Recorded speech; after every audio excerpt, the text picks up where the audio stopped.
That Great Business Show, Ireland's best business podcast. ThatGreatBusinessShow.com is brought to you by De Facto Shaving Oil, the best anyone can get. Made in Ireland, sold worldwide.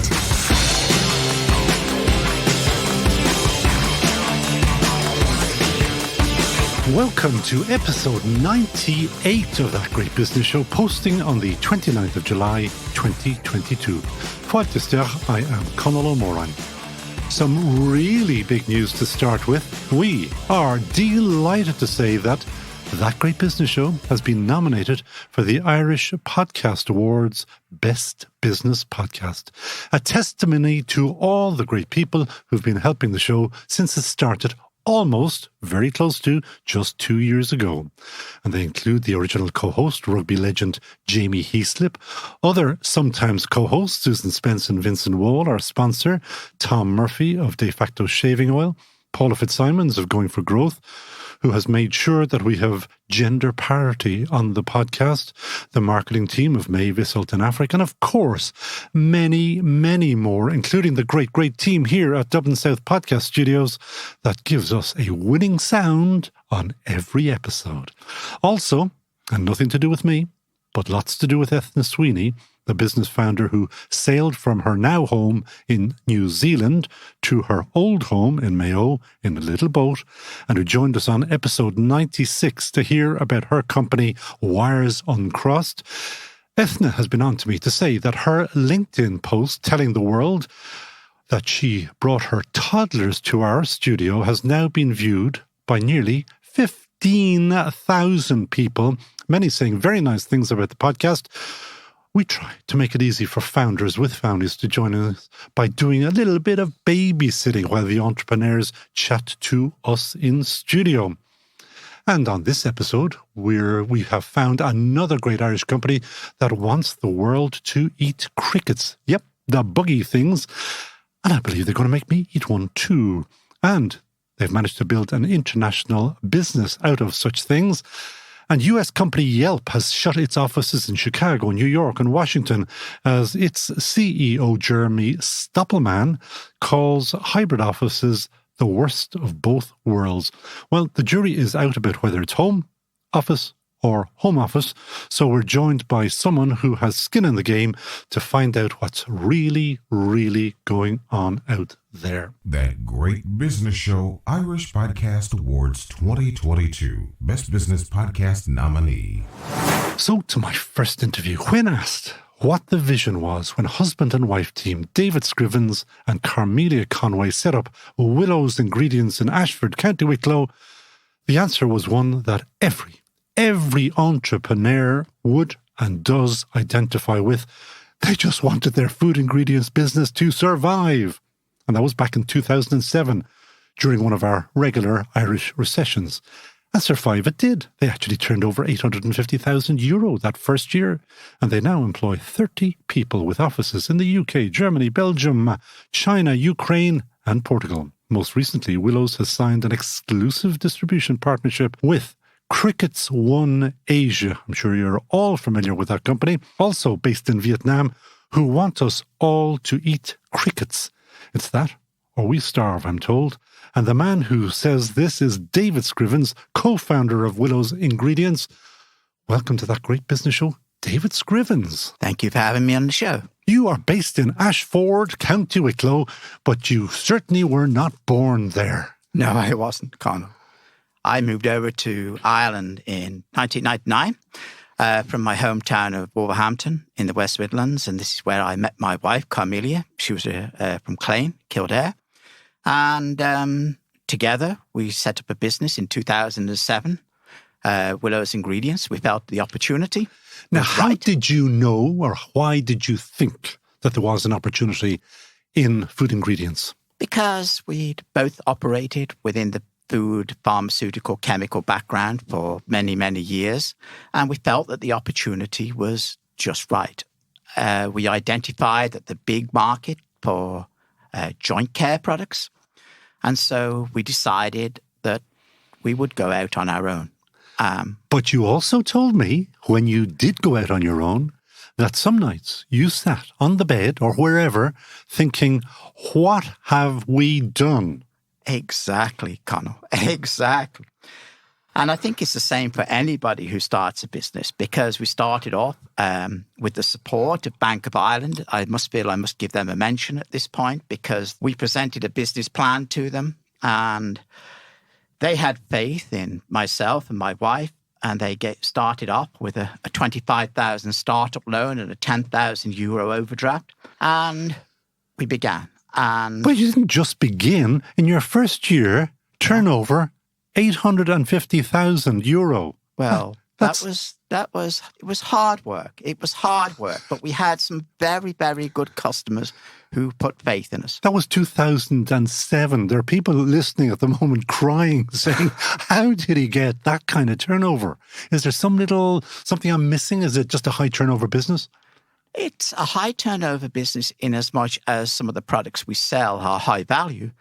But it was more the fact that we applied ourselves and dedicated ourselves to the success of the business because, as I said, this was our livelihood. And if we did not put the effort in, then we had no livelihood. It's a very, very simple fact of life. So, as every and any entrepreneur, founder, or call them what you will, business person will attest, yes, it's either make it or break it. Exactly. And then you continued to thrive.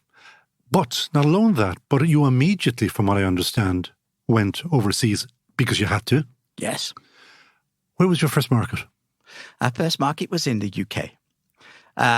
We had business in Ireland, but we felt that our products, the biggest expansion, would be the UK market. And that was before the good old times of Brexit. We'll get on to that in a second, because I know that has caused you some heartburn or heartache. Absolutely. And then from there, did I see that you also have, which I didn't mention, do you have a warehouse in the Netherlands to add to the list? Correct. So we started our business in the UK and we started employing people in the UK. We're a family business, so there's 3 members of our family in the business. So we have Lavina, Derek and Philip in the business, and they are all directors. That means that there are 5 because you and Carmelia makes and my 5. Wife. Exactly. And they were significantly part of our success, both on the commercial side, the sales side, and on handling and expanding our personnel, HR and marketing side. You look like a very honest person to me. So you're going to tell me the truth when I say working with family, particularly with your kids, it is not always straightforward, not always easy, because there's dad or mum's way and then there's the kids' way. Correct. There's the business way and the personal way. And we've had our moments, we've had our disagreements, but we've all tried and been very successful to maintain our personal relations with the common goal of growing the business. And together we built it. And that's an achievement because nobody can attest to say that it was any individual. It was a team. Well, what is the secret when things are a little bit testy? Yes. What have you done? People are listening now saying, I'm working with my son or my daughter or my whatever, and things aren't going so good. What would you do? Have you got a mentor, for example? Do you have mentors? Yes, I have a mentor. I have a business coach who we employed, who I'm able to turn to. Because sometimes when you're leading a business of 30 people and multitasking, sometimes you can't see the wood for the trees yourself. So sometimes you need somebody to talk to.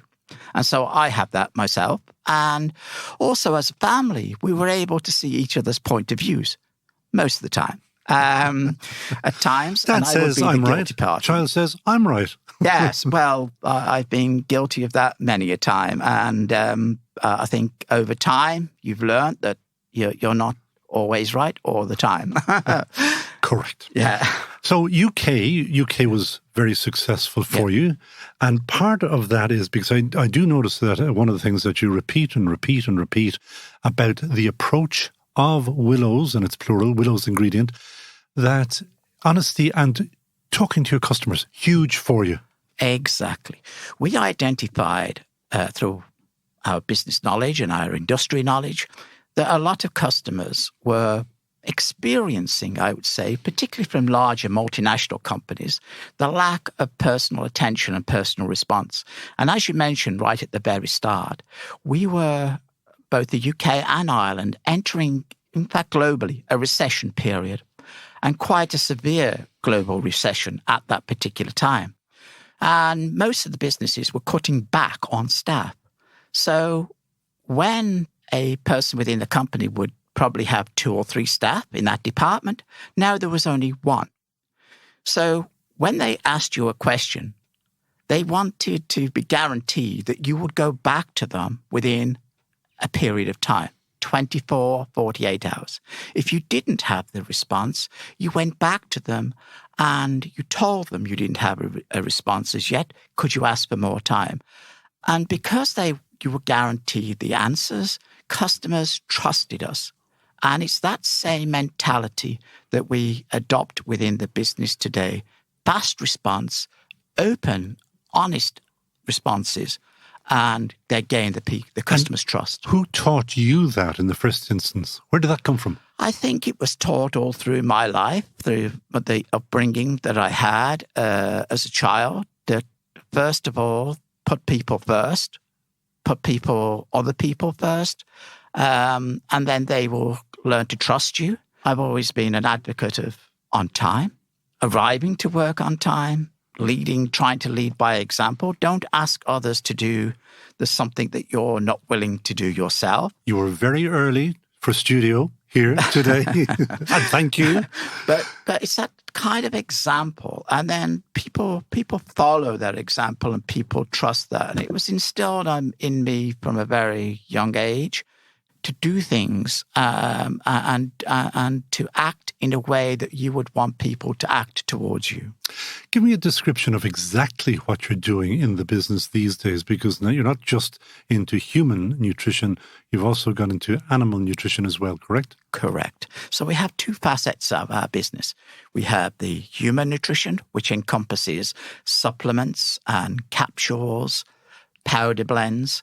And you're not actually making them, sure? No, we're not. We import the products. So we believe it or not, 90% of the global ingredients that we use within the human nutrition, animal nutrition, are manufactured outside of Europe, mainly China or India. 90? That's the way the world has developed. 90%?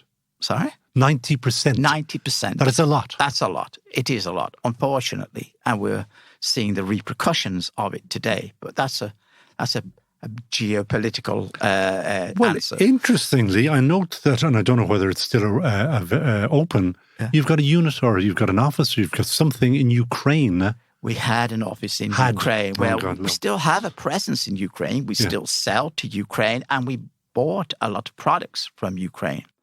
Our office in Ukraine, we decided to move the people to Poland for safety. And now that person is living in the Netherlands. But we still are active. In fact, even today, we have a truck picking up product from Ukraine for our customer in the UK. So effectively, as I understand your business, you are an ingredients broker? A distributor. That's the official title. We are a distributor of raw material ingredients for the human and animal pet food markets. And you are concerned, like so many of us, about what's happening in our seas.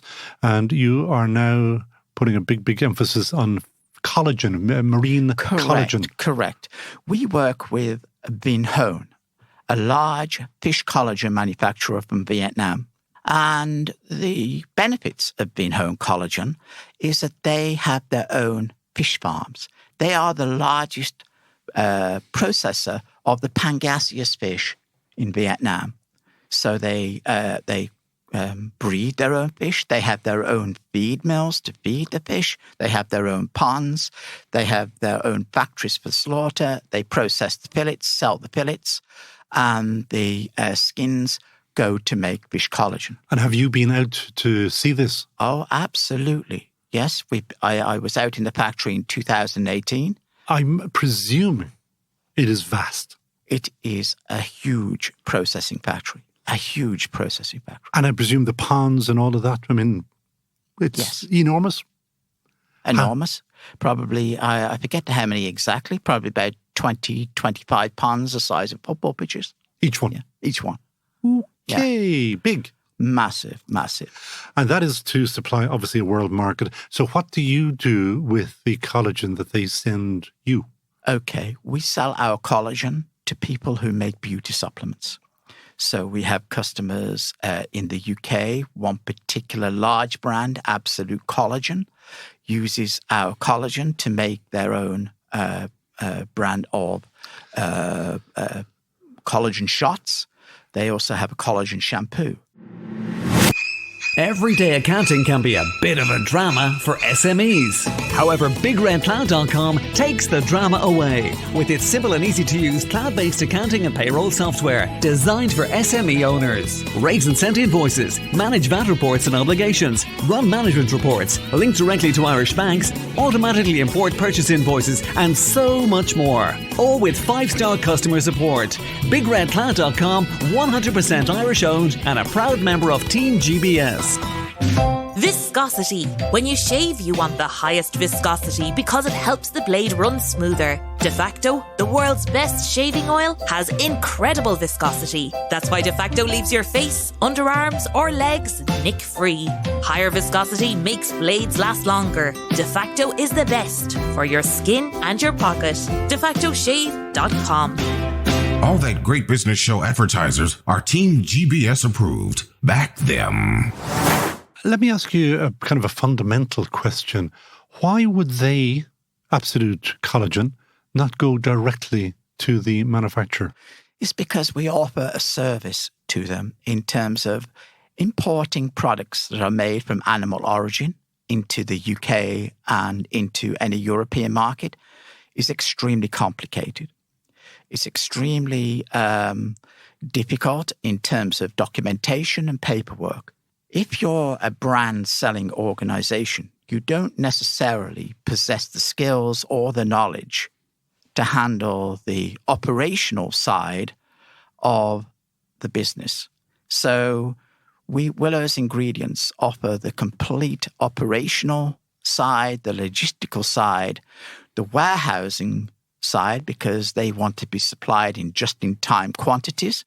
And given the global issues that we've had with shipping and the delays that we've all experienced, having that just-in-time benefits are very difficult if you are buying on a direct basis. Did I see in the notes that I was given very kindly by yourselves that the shipping costs are actually dropping? They are. That's the first time I've heard that, yeah? Yeah. They've dropped from a peak. They've dropped from a peak of 12, 18 months ago. We have seen some movement, but they're nowhere near the levels that we found in 2018, 2019. But they have dropped from a significant peak of 12, 18 months ago. This is the piece that I was dreading. I am now going to eat some crickets. Okay. Because this is your latest thing. Now, I am in front of me, I have a little bowl of... Okay. I don't know, it looks like ground up wheat or something like that. And it's got a kind of peculiar woody taste or smell off it. Okay. Am I getting the listeners like a nutty encouraged? Taste, I would say. And it's actually not bad. Okay. It's... How would you describe it? It's like a... Do you know what it's like? It's like... that kind of a malty. It's what's that? Isn't there a Kellogg's? Like an all brand. An all brand. That's exactly what it tastes like. Okay. I can't say I'm a fan of all brand, but that stuff there is not bad. That is the future. That is. I've just eaten cricket, have I? Exactly. You've eaten ground cricket powder, high in protein, 90%, and this is why what we see for the future of our company. Because if we look at the debate that's happening, say in Ireland right now, where we're debating emissions, reducing carbon footprint, reducing emissions, reducing CO2, and we compare that to feeding the world and the world's population that is forecast by the UN to grow from 7.5 billion to 9 billion by 2050. If we look at the housing situation, both in Ireland and globally, at some point, agricultural land will have to be taken to house people, this increasing population. And if we look at global warming, we see droughts in areas that never had droughts before. We see flooding in areas that we never saw flooding before. We see land erosion. All of these factors point to the fact that we have to consider the amount of beef, poultry, and in particular fishing, because we're overfishing our seas at this moment. If we want to feed an increasing population, then we will have completely overfished the sea. So, I'll go back to my crickets. Yeah. What will be made of that? What will I be eating that I didn't know I was eating cricket? Okay. Well, the first and obvious market which you wouldn't eat would be pet food. So the pet food market is one that we're targeting at the very start. But across Asia, Japan, USA, there's pasta, there is biscuits, there is made out of cricket. Cakes made entirely of cricket flour. Protein bars, that's a classic example where you want a high protein bar, but people don't want to, or you're looking to replace the animal protein that goes into a protein bar, then cricket flour is an absolute perfect opportunity. I presume, and I don't know, that 5 or 10 years ago you knew nothing about crickets except that they sit on grass and go clickety, clickety, click. Now I presume you know an awful lot about them. How many crickets are in that bowl in front of me, do you think? I would say about 20, 30 ground-up crickets. And how many crickets? I don't even know the words for this. And is it a cricket farm or where are they? Are they farmed? There's cricket farms, and the turnaround of a cricket from a larvae to processing is 45 days. With the patented technology that Cricket One Asia has put in place, the carbon footprint of a cricket, the amount of emissions that I'd say the footprint of a cricket must be very, very small. Exactly. But the carbon footprint compared to cattle, like beef, pigs or chicken, is, I think it's about 100 times less carbon footprint for a cricket. So if we're looking to, we're having at the moment, the debate is we're having two poles of a spectrum. One, to increase herds of beef, cattle, pigs, poultry, to feed an ever-increasing population. And we're having the pole in the other right direction to reduce our carbon footprint and emissions. They're like two magnets going together, but in different polars. They will never unite. So as the world grows, we have to look at alternative protein sources. And they're out there. There's plant proteins, which are very popular. And now we have to look at insect proteins. And did I see that you have signed an exclusive agreement? How did a small, you're 30 in number, Wicklow-based company get an exclusive with that Asian company? Okay. Although we're a smallish company, we have a presence across Europe.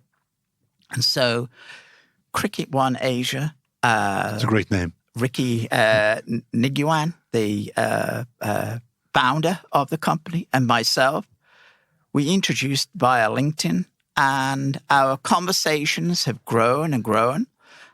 We've had plenty of Teams and Zooms meetings together, and we share this passion for where the world is going and where the world will be, and how although cricket flour doesn't appeal to us Europeans, Irish at this moment in time. Which we won't know if it's baked into something anyway. We have to make some kind of plans for the future. Yeah. And the future will be in insect like cricket powder that allows us to get the proteins, feed the world. Our passion for this, for the product, and Cricket One's Asia gaining novel food approval by the EFSA, the European Food Standards Agency, was critical to their presence in Europe. And that took 3 years. 3 years. And €200,000. Exactly. For one food. Exactly. Whoa. This is the requirements of the European Food Standards Agency, and the same for the Food Standards Agency of UK. Before you can launch a product onto the market, it has to be proven to be safe for human consumption and also of a health benefit. So you have to submit scientific dossiers, scientific data, scientific tests to prove the authenticity of the product and also the safety of the product. And that takes over a 3-year period with the EFSA. Not all applications are successful. So you can spend this money, spend the time, and still be unsuccessful. So Cricket One Asia submitted the dossiers, and this year they were approved and certified for novel food by the EFSA. So you have your exclusive on this particular cricket, this particular form of cricket. What is it going to do for your company, Willows Ingredients? It will position us into a new area of growth for the company. It will take us into the future of more into the sustainability. We started off with Vinhone, with their sustainable collagen from their own farm fish. And this was a natural progression into another area because we sell animal proteins at the moment. And we see so much talk about animal proteins, plant proteins. And we wanted to enter into the space of sustainability for the future and also feeding the world in a sustainable manner. Not only feeding, but also giving nutrition, which is, you see, so you can have food, but you can be malnourished. So we want to make sure that the food is nourishment, and protein is the big word. And briefly, you're also going into black flies. Exactly. The black soldier fly. Yes. The black soldier fly is, again, a new concept mainly used in the pet food market. Oh, good. I don't have to eat that. Good. No, but they are. No, you're not going to eat any biscuits today, but maybe next time. But the black soldier fly, there will be more and more developments in the coming months and coming years as technology improves to put that into a human application and human consumption. So the space, crickets and insects in Asia have been eaten for thousands of years. It's nothing new. The Japanese market is huge. Chinese market is huge. Korea is huge. That concept has taken the US by storm. Now that we have the novel food approval by the EFSA and the Food Standards Agency of the UK, we are expecting the European market to follow in the Asian and US markets and adopt crickets, insects as a source of protein. And how big will that make your company?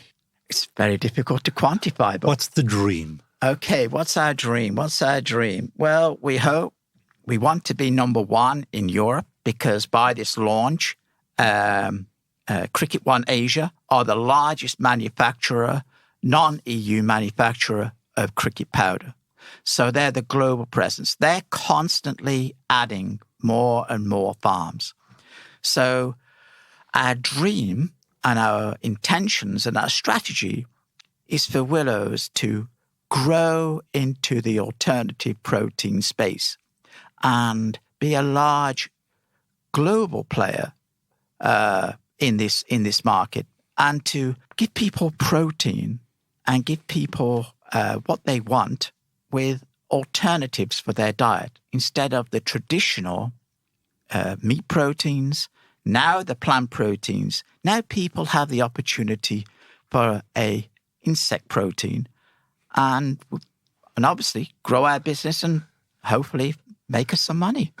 Let's be honest. That is what it's about. Final question we always ask all our lovely guests. Who would they hire in a heartbeat? So who would David Scrivens hire in a heartbeat? Okay. There's a number of people that come to mind, but one in particular You'd like to have a few if you want. No. But there's one in particular, is Bear Grylls. Okay.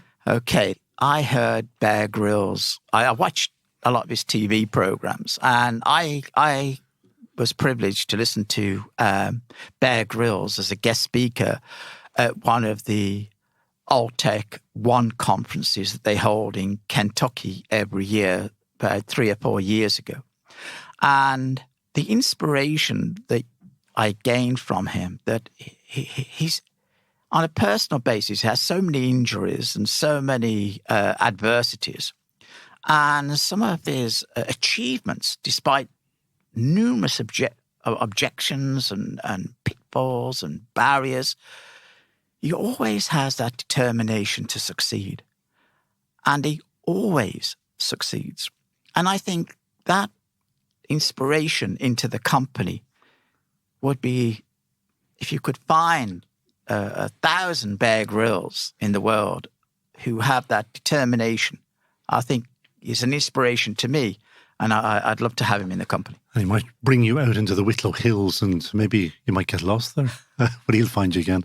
Bear Grylls, yes, you are hired for Team Willows Ingredients. I think they would love to have you. And if Bear is listening, we may find him somewhere. We'd love to have you on That Great Business Show. David Scrivens, thank you so much for joining us on That Great Business Show. Thank you for having me. Thinking of travel? If so, make sure to make De Facto, the world's best shaving oil, your choice of travel companion. A 25 millilitre bottle of De Facto means no hassle at airports, no bulky cans to carry, and the guarantee of the world's best shave. DeFactoShave.com. Everyday accounting can be a bit of a drama for SMEs. However, BigRedCloud.com takes the drama away with its simple and easy to use cloud-based accounting and payroll software designed for SME owners. Raise and send invoices, manage VAT reports and obligations, run management reports, link directly to Irish banks, automatically import purchase invoices, and so much more. All with 5-star customer support. BigRedCloud.com, 100% Irish owned and a proud member of Team GBS. All That Great Business Show advertisers are Team GBS approved. Back them. That Great Business Show. There's an awful lot going on in the office space market across the country. In Dublin, Twitter is downsizing its office space, and Facebook owner Meta has put the fit out of its massive 8,000 person HQ in the old AIB HQ in Dublin city centre on hold. I mentioned at the beginning that the Yelp boss has decided that hybrid offices were the worst of both worlds as they shut down some of their largest US offices. And meanwhile, I get constant reminders from various Leos and other bodies, including Údarás na Gaeltachta, that they have flexible office space of one person or many persons may go into, available almost anywhere in the country. I'm joined now by a man who knows an awful lot about office space. However, I hope he doesn't walk out on me when I say he's as daft as a brush. I say that because Andrew Lynch, co-founder of Huckletree, runs ultramarathons in his spare time. And most recently, he ran the Marathon des Sables. That was last October. And wait for it. If you don't know what that entails, it can get to 56 degrees centigrade of North African heat, running 250, or he's just told me 300 kilometres in 6 days. We'll talk about Huckletree in a moment, but first, Andrew Lynch, welcome to That Great Business Show. Why? Why do you do it? You're a nut. I'll take it as a thinly veiled compliment. No. Give me something. You just told me that it's like running on, well, hot glass. Yeah, well, look, thank you for that introduction. I'll try and step up to it. I think, look, people forget that ultra running is. I didn't start off doing that.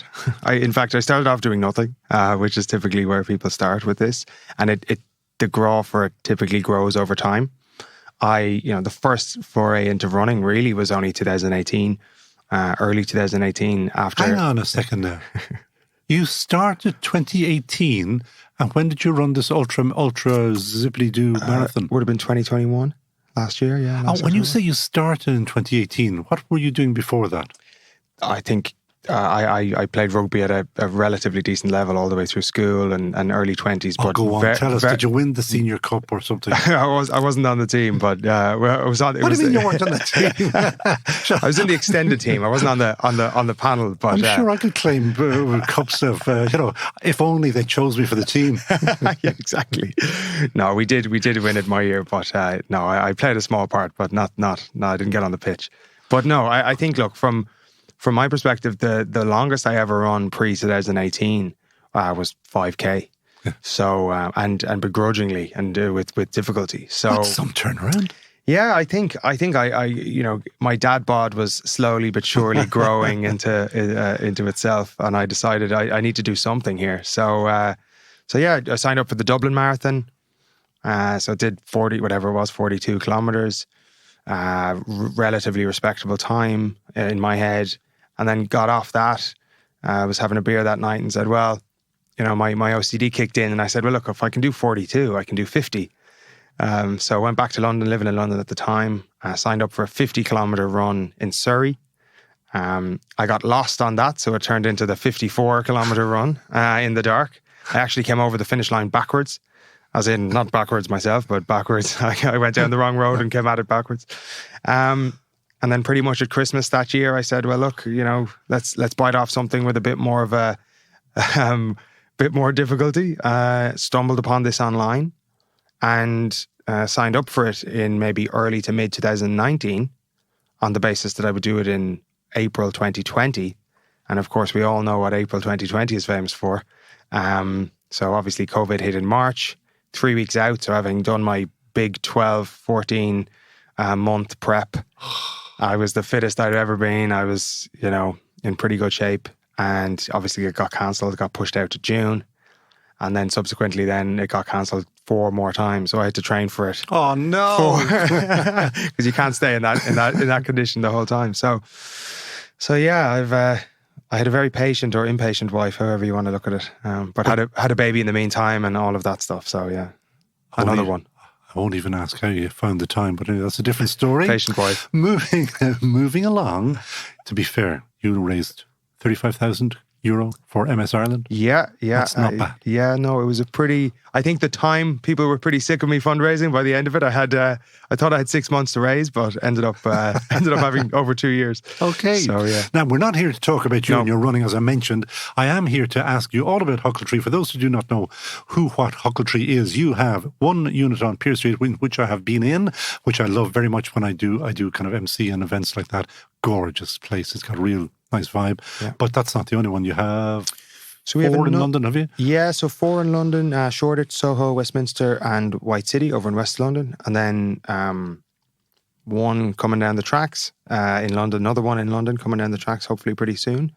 And then Manchester. Yeah, so depending on when this goes out, hopefully we'll have those 2. This is going to be tomorrow morning. Amazing. Yeah, so we won't. But and the business model is pretty straightforward. You buy building, you set building, and then you rent or let building, yeah?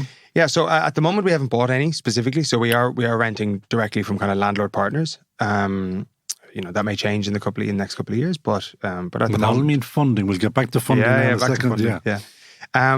But yeah, on a very prescriptive basis where we take on baseline buildings, redesign them, make sure. What does in your world a baseline building mean? Just a kind of a blank page commercial building. So for example, when we took on, Dublin was a little bit different. We took that on after Twitter vacated, so that was the old tech heritage of Twitter, so we kind of inherited that. And it's a lovely building. And it's fantastic. The Academy Theatre or whatever it was. Yeah, it was a cinema, wasn't it? Yeah, it was. And I think any old taxi driver driving to Dublin always gives me the history of it, which is really great. But yeah, fantastic facade, but also fundamentally quite practical as well. So yeah, that's kind of the baseline model. We obviously use our experience to turn it into something that fosters as much creativity and as much kind of extra communicative stuff that we can do between members. And then obviously put the Huckletree secret sauce on top of that. But members means that they pay you either by the day, by the week, by the month, by the year. And they can also use rooms which are called, let me remember, Class, Crack, Slointe, and there's another one, isn't there? There's the Lookout as well, which we obviously ran out of names, clearly. That's the one with the view. And the idea is to create a community, because you can move into anybody's office and pay them rent or whatever, but it's your secret sauce. So I think the baseline model, as you rightly point out, is very functional. It's very flexible, which completely aligns with usually the types of businesses that we look to attract.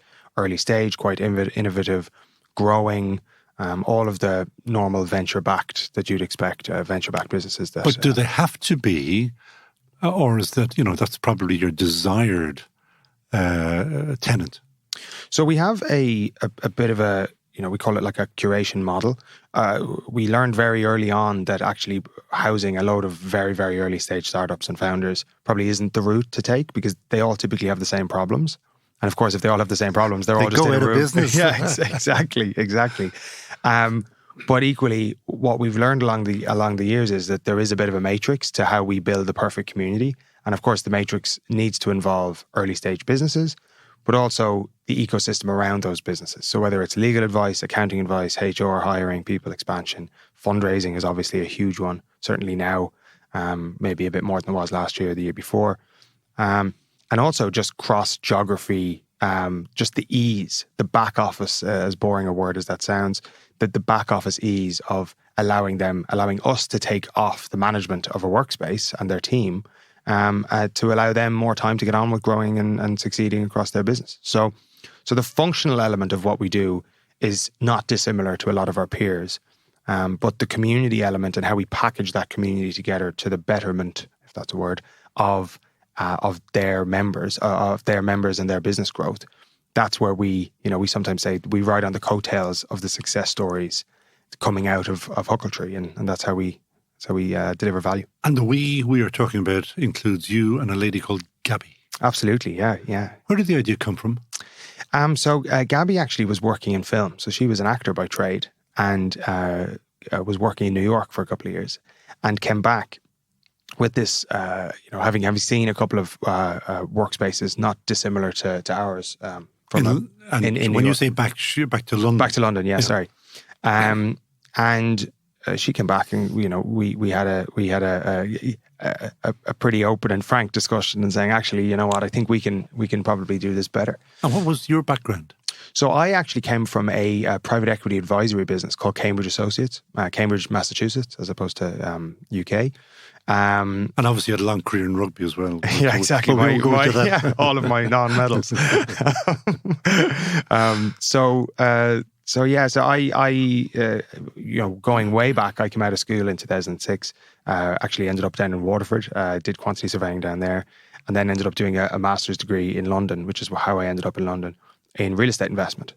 And then ended up at JP Morgan for a while on the real estate team, and found myself in private equity, as you do.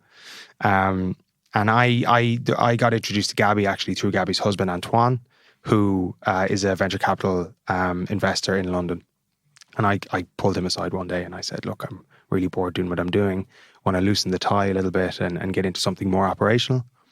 And that was the seed that all of a sudden, sprung Huckletree. Gabby was doing it for a little bit before me. I came in about a year into the journey.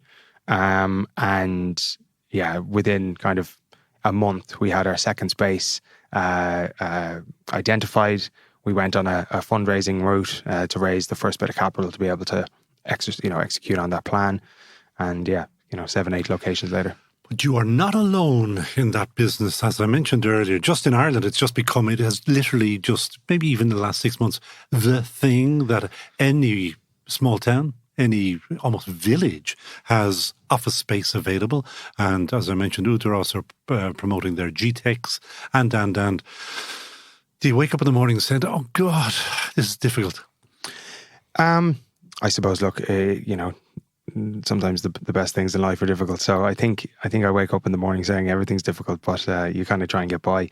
I think from my perspective, it's a positive. I think, yes, there's lots of operators springing up, but that's because demand is increasing exponentially.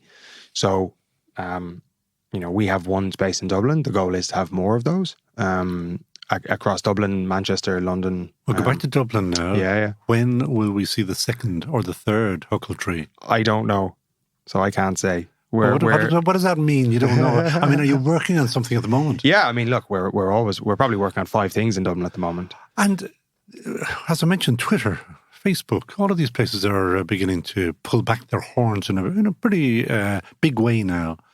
And I saw that the Twitter building has an unused top floor or something. I presume that fellas like you have straight down there and say, we could use that. You're going to make an introduction to Johnny Ronan? Yeah, I think things like that are hugely valuable to businesses like ours. Any disruption, I'm a big believer in, you need to capitalize on market turbulence as and when. It's been all gravy all the way up pre-COVID. COVID was, Gabby and I joke about it being our kind of 2-year MBA in all things crisis management. Now let's go into COVID and say, I mean, COVID just meant you shut down, did it? Yeah, for lack of a better way of putting it. Well, there was nobody could go in, I presume, into your place, could they? So we kind of pride ourselves on the fact that we stayed open. The biggest thing about us is that there was some members that... You call them members? Yeah. Is that a fancy word for tenants or? No, well, again, if the goal isn't to collect rent off them and the goal is for them to be part of a community, well, then it kind of makes a bit more sense to call them members. I mean, fundamentally, they're not tenants. They don't pay rent. There is no lease. So again, that benefits both parties. It's rolling. It's very, very flexible. And we see them very much as members rather than or clients or customers. Sorry, I interrupted because there was COVID hits. Yeah. You stay open. But who could go into their offices, or was that not banned? I can't remember. It's so long ago now. Or nobody remembers anything. Yeah, I mean, in a weird way, like for example, we have a couple of banks that for the vital running of society needed to be in place. Certain GDPR issues meant that a lot of businesses couldn't operate at home functionally. They weren't able to execute payroll. They weren't able to use client data. They weren't able to process client calls, etc. So. That's the easy bit. And fundamentally, some people just felt that they had to come in. Mentally, they just didn't have a place at home to be able to carve out. They were eating where they were working, where they were writing, where they were thinking, where they were reading, So there wasn't any specific mandate for us to lock our door legally. So as and when we could, we had to, we absolutely obliged and allowed our members in. To be fair, most of them were in there without our own team being in there, because obviously we're a business in and of itself. So we didn't want to be putting anyone at risk or breaking any laws or anything like that. So they were mostly the longer term members that fundamentally asked us and just needed a bit of a dig out, to be honest. So tell me, since you are obviously well steeped, you're not quite the full 20 years in the business yet, but you know your property business. What is going on out there? And I told you about that fella from Yelp who says that hybrid is the worst of both worlds. What do you believe is going to happen? I hear other people, in fact, I was talking to a person yesterday who told me that she would not work for an organization that made her go into the office more than 2 days a week. So what's going on? I think this is a bit of a difficult one because clearly you have to, you have to realize what side of my bread is buttered. So clearly you have to take what I say with a pinch of salt. From what we're seeing on the ground, at the very least, is Mondays and Fridays are dead. I think a lot of people are being given flexibility. And that's in the face of, as you just put it, people are voting with their feet. There's essentially a revolt over the last 6 months, 12 months, post-COVID, slightly tongue-in-cheek, but post-lockdown at least.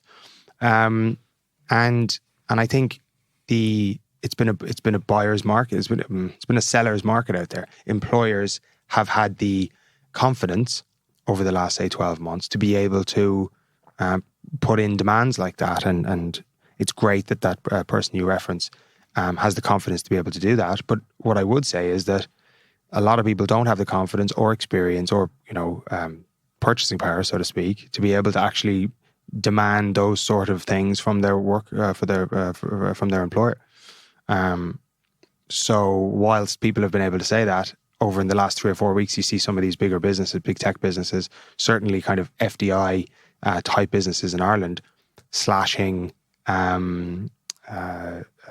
jobs.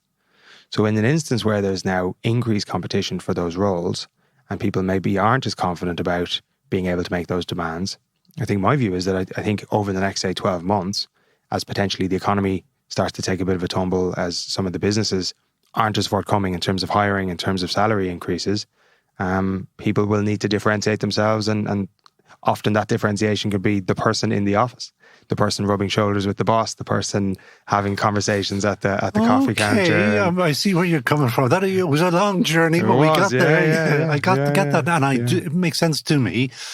But about your business, because what you just told me, Mondays and Fridays are empty. So that gives you 3 out of 5 days of business.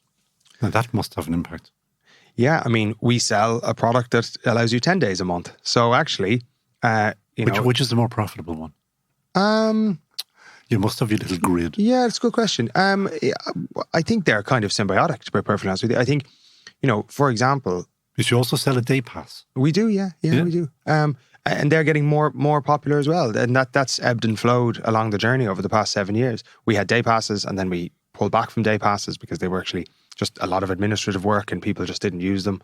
And now we're back to day passes again. So I think that's evidence of, like big corporate landlords just fundamentally, whether COVID happened or not, just can't be that flexible. Whereas we've always been that flexible. And again, one thing to remember as well is a lot of the businesses that we would have had over the years, they've always provided that flexibility with their workforce anyway. So for 60% of our members, this isn't new.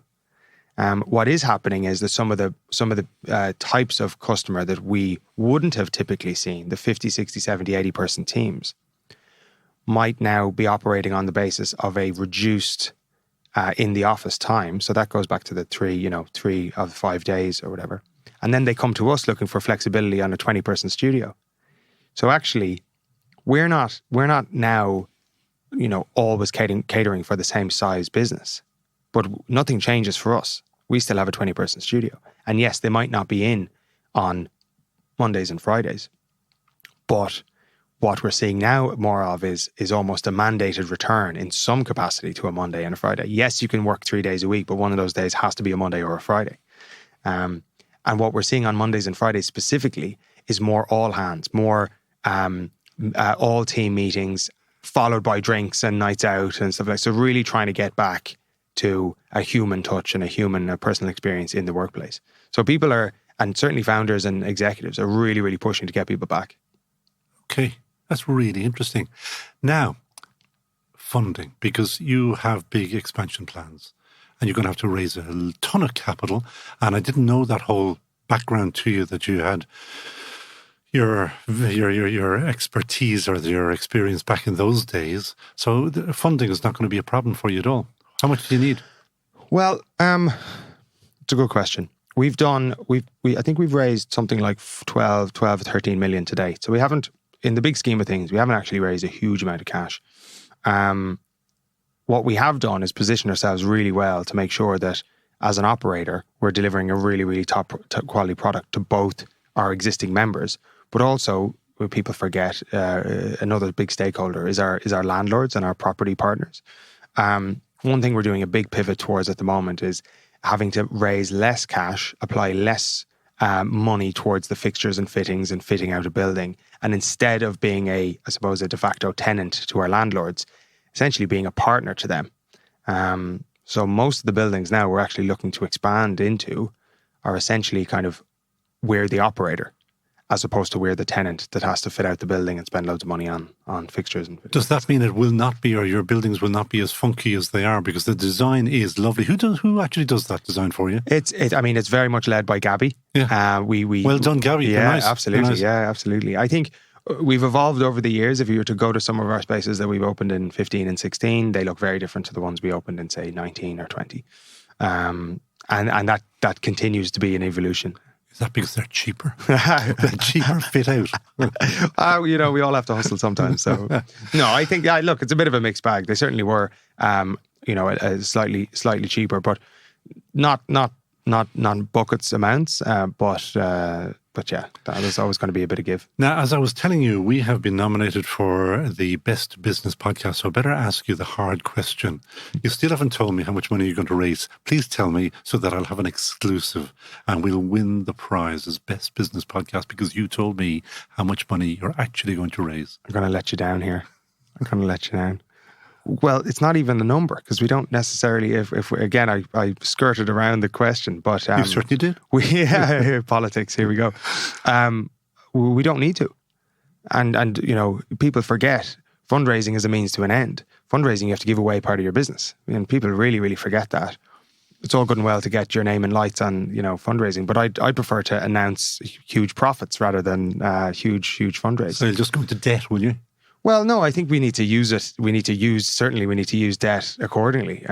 Thankfully, we have a couple of really great investors on board who have backed us all the way. And through COVID, thankfully, we didn't need to. We managed to go back to our existing landlord base and structure things and make sure that we were being super diligent on costs and all of that good stuff. So, yeah, we don't have any, to be honest, we don't have any fundraising plans because we don't. That's probably a good thing. That's my exclusive. Yeah, exactly. I have a multi-headed question before we go to our last question. Yeah. One is, when will we see more Huckletrees in, not just in Ireland, but are you going to go across? Would you go into Cork, Galway, Limerick? So that was part of our plan pre-COVID. I think we've had to step back and really assess where the demand is. It's great to see operators spread their wings and go elsewhere. My parents are from Limerick, so there's always going to be a Munster grow. But again, speaking openly, we don't have any specific plans right now. Dublin's very much on the radar. It's a well-trodden path for us. I think there's huge dynamism in the market as well. I think, as you point out earlier, there's lots of operators popping up, but equally, if you start a cafe and open up a cafe on Leeson Street, it might have different coffee or it might have a slightly different vibe to it. So the trick is to differentiate in the market and attract a different customer. So this will mean absolutely nothing to you because of your youth. But you know what happened quite recently on Leeson Street? The last nightclub, which was Buck Whaley's, shut down. Oh, gone. No. So there is no more nightclubs, as far as I know, on Leeson Street. Once upon a time, there was nothing but. Come here, too. You were going to tell me, Andrew Lynch, who would you hire in a heartbeat? That is an extremely difficult question. I always joke that you should always hire much smarter than yourself. A slightly cheesy answer, but I would hire my dad. You better give him a name. David Lynch. He's a very famous name, and he's not a film producer. Twin Peaks. I was about to say we, as a kid, we used to change his ringtone to the Twin Peaks. But he doesn't look like him either. But yeah, my dad is my dad's a corporate lawyer for years and years, and he's helped a huge amount as well on the Huckletree side, both on the expansion side and structuring agreements, but also being a bit of a consigliere as well, as and when, if you think about it, he's the only person you can trust entirely in life. Tell the truth. Has he invoiced you? He can't but invoice you. They're just, their DNA says invoice first and then do the business. I think I have a very large stick to hit him with as and when those things come up. But yeah. David Lynch, of which firm is he with, or is he on his own? Or no, he works at a firm on Pembroke Street called OBH Partners. Well, David Lynch of OBH, you've just been hired. Exactly. So that is Andrew Lynch, son of David Lynch, who is co-founder with Gabby of Huckletree. Thank you so much for joining us on That Great Business Show. Everyday accounting can be a bit of a drama for SMEs. However, BigRedCloud.com takes the drama away with its simple and easy to use cloud-based accounting and payroll software designed for SME owners. Raise and send invoices, manage VAT reports and obligations, run management reports, link directly to Irish banks, automatically import purchase invoices, and so much more. All with 5-star customer support. BigRedCloud.com, 100% Irish owned and a proud member of Team GBS. Viscosity. When you shave, you want the highest viscosity because it helps the blade run smoother. De facto, the world's best shaving oil, has incredible viscosity. That's why De facto leaves your face, underarms, or legs nick-free. Higher viscosity makes blades last longer. De facto is the best for your skin and your pocket. DeFactoShave.com. All that great business show advertisers are Team GBS approved. Back them. That great business show Irish Podcast Awards 2022 Best Business Podcast nominee. And that's it from That Great Business Show, episode 98. A special thanks to Andy Cooper, who lined up Andrew, and Gurav Mahagat also to Maura Lavelle, who did likewise with David Scrivens. My little reminder about how to share this podcast seems to be having an effect. All you have to do is to drop the link you're using to listen to this podcast right now into your WhatsApp, and then spend the rest of the day WhatsApping it to those in business that you know will benefit from the insights we bring you. Do it right now, because you'll get busy and then forget. Also, ask yourself, why isn't your business advertising with us? Great companies like Big Red Cloud, Microfinance Ireland, and Virgin Media do. Your business should do likewise. And we record here at the Dublin South Podcast Studios, where today's sound engineers, in the plural, Alison and Mark, will be joined later on by studio manager Peter Royce to create the sound that helped us win that Best Business Podcast nomination. If you want to record a podcast, use the team here at Dublin South Podcast Studios. They're very nice. And if you'd like the media group to produce a podcast for your business, then talk to me, Conall O Morain. Find me on LinkedIn, easiest place to find me. And all of these great business insights and tips are brought to you, as always, thanks to our sponsor, and that is De Facto Shaving Oil, the world's best all-natural shaving oil. They back us, please back them. DeFactoShave.com will get them. And don't forget also to buy your Business Plus magazine, where we now have a regular column all about the podcast. So from me, Conall O Morain, Míle buíochas for listening to the Slán Tamil.